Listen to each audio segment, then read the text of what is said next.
नमस्कार। आप सभी का हमारे YouTube चैनल शक्ति सुदर्शन उज्जैन पर स्वागत है। आश्विन शुक्ल पंचमी अर्थात नवरात्र की पंचमी को उपांग ललिता व्रत का अनुष्ठान किया जाता है। यह व्रत दक्षिण भारत में विशेष रूप से प्रचलित है।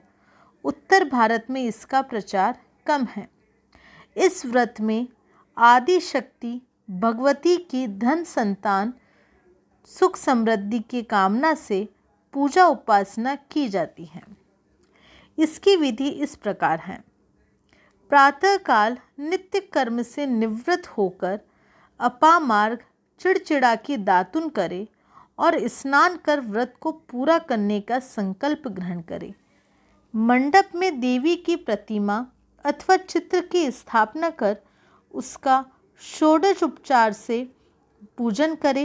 तब देवी की कथा सुनकर तथा पुरोहित एवं ब्राह्मणों को भोजन कराकर स्वयं भोजन ग्रहण करे।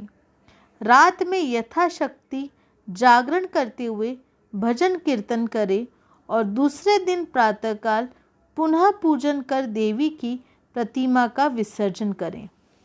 आज की इस वीडियो में हम उपांग ललिता व्रत कथा का श्रवण करेंगे।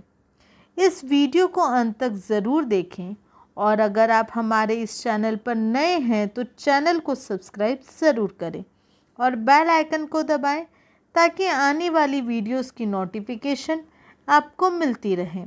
चलिए वीडियो शुरू करते हैं। प्राचीन काल में भृगु क्षेत्र में गौतम नाम के एक परम विद्वान तथा धन्य धान से सुसंपन्न ब्राह्मण थे। इनका परिवार बहुत बड़ा था किंतु कोई संतान नहीं थी।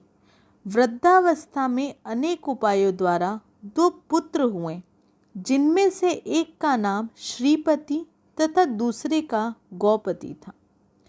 कुछ दिनों के बाद गौतम की मृत्यु हो गई तो उनकी पत्नी भी उन्हीं के साथ सती हो गई। गौतम के सौतेले भाइयों ने गौतम की मृत्यु के बाद सब धन संपत्ति अपने अधीन कर ली और दोनों लड़कों को बड़ा कष्ट पहुंचाया।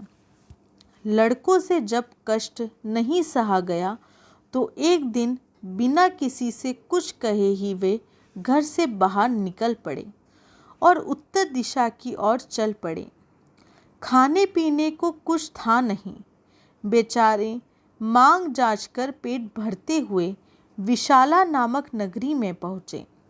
संध्या का समय था। नगरी के बाहर एक विशाल जलाशय था।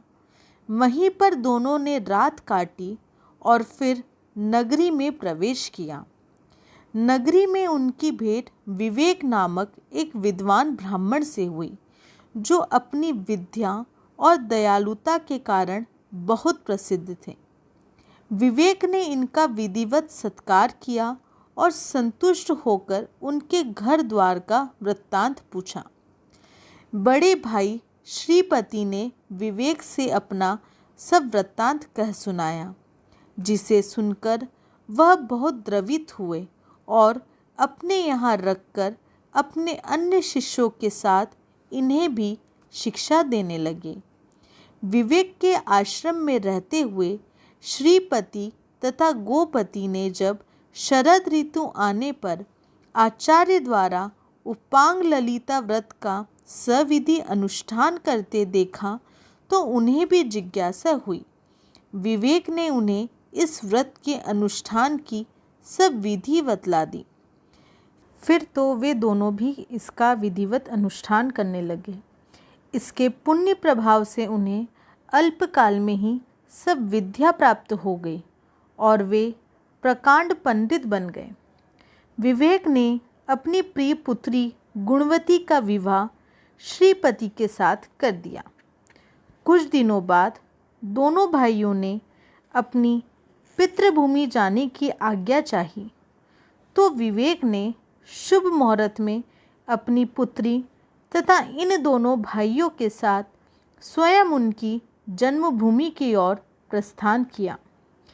इस व्रत का प्रभाव ऐसा अमोघ था कि उधर कुछ दिनों से श्रीपति तथा गोपति के चाचा लोग अपने कर्मों पर बहुत दुखी थे और उनके लिए बहुत चिंतित रहा करते थे।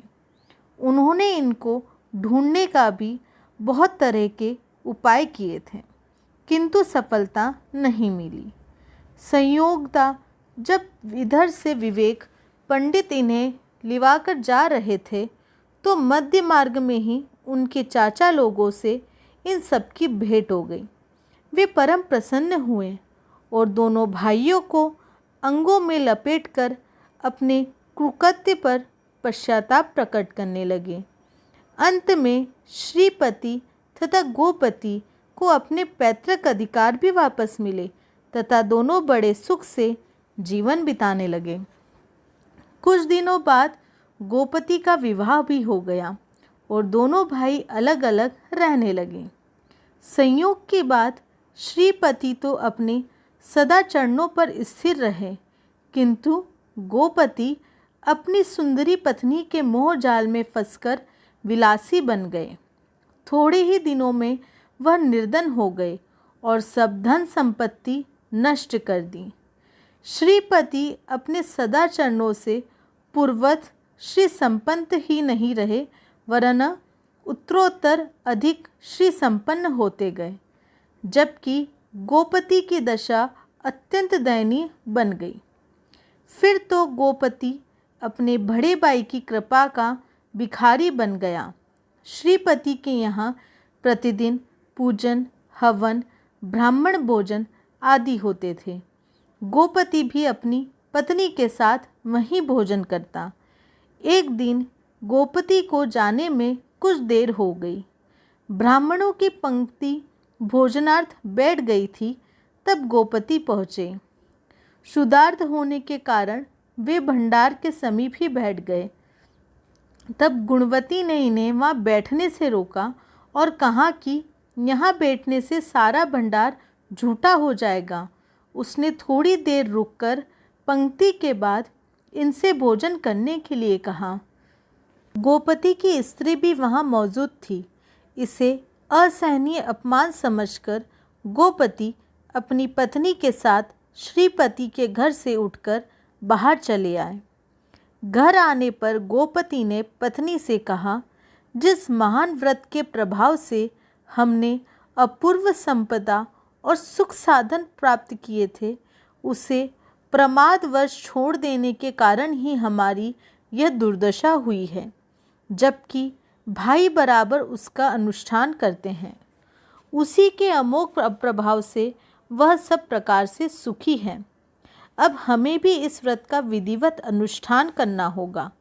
यह निश्चय करके उन्होंने प्रतिज्ञा की कि जब तक देवी का दर्शन नहीं कर लूँगा तब तक भोजन नहीं करूँगा।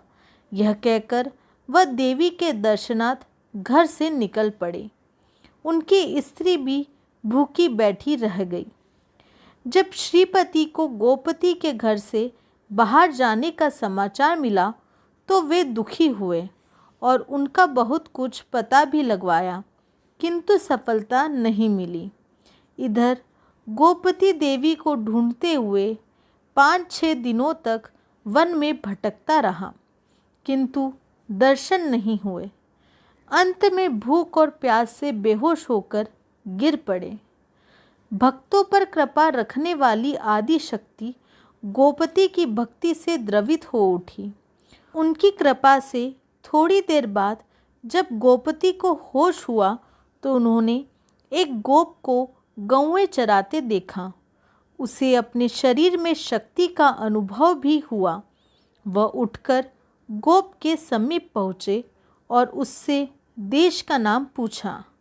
गोप ने बताया कि यह उपांग नगर है और यहाँ के राजा का नाम भी उपांग है। गोपति ने उससे भगवती के मंदिर का पता पूछा तो गोप ने बताया कि इसी नगर में उपांग ललिता देवी का भव्य मंदिर है।